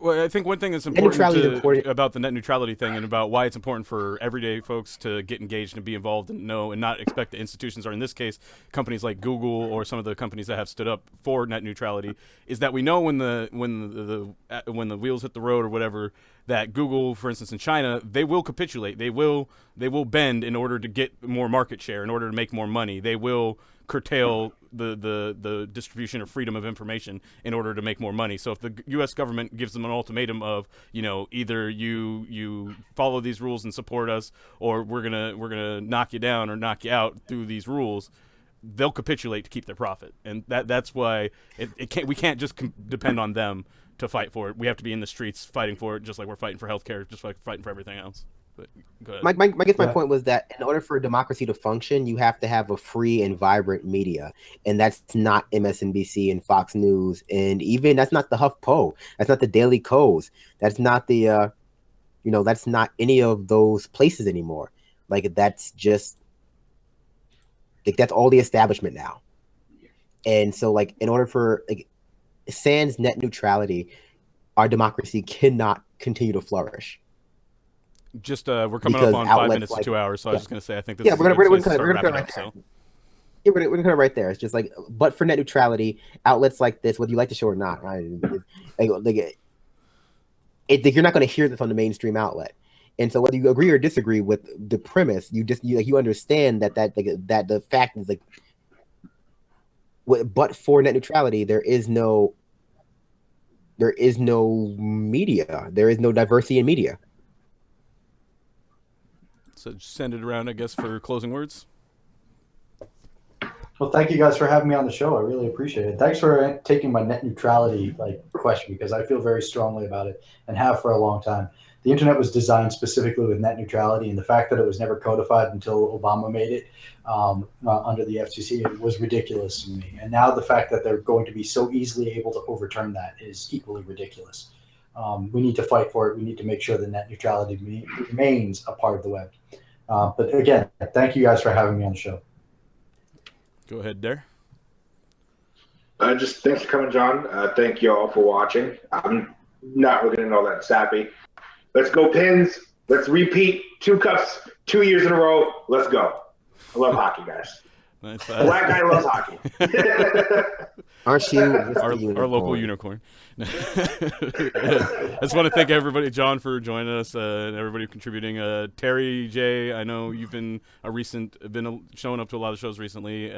Sothio had a lot of good commentary, and there was a couple other people I think had to leave early since we went long. But just want to thank everybody for watching. You see where you can contribute to help support us down here at the Patreon. And also, I just wanted to mention that.